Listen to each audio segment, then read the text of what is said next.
In today's video, I'm going to teach you how to change your Zoom background. If you want to make your meetings look a little cleaner, more professional, or just more fun, changing your Zoom background is a quick and easy way to do it.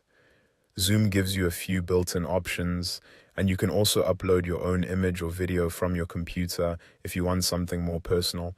To get started, make sure you're already inside a Zoom meeting. Once you're in the meeting window, look down at the bottom left corner of your screen.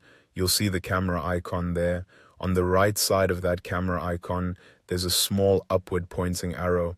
Go ahead and click that arrow to open the camera settings menu. From that menu, select Adjust Background and Effects.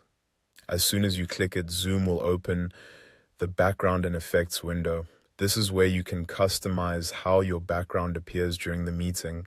In most cases, Zoom will automatically open to the Virtual Background tab. If it doesn't, just click on Virtual Background to switch to it. Once you're there, you'll see several background options available. One of the simplest choices is Blur, which softens whatever is behind you without fully replacing it. This is a great option if you want a cleaner look, while still keeping your real surroundings somewhat visible. You'll also see a selection of background images and animated backgrounds provided by Zoom. You can click any of these to apply them right away. This is useful if you want a fast option and don't want to search for your own file. If you'd rather use your own background, look for the blue plus icon. Click that, and Zoom will give you the option to add either an image or a video from your computer. Choose the type you want, then browse your files and select the one you'd like to use. Once selected, Zoom will apply it as your background. If your background doesn't look quite right, try sitting in a well-lit area so Zoom can detect you more clearly.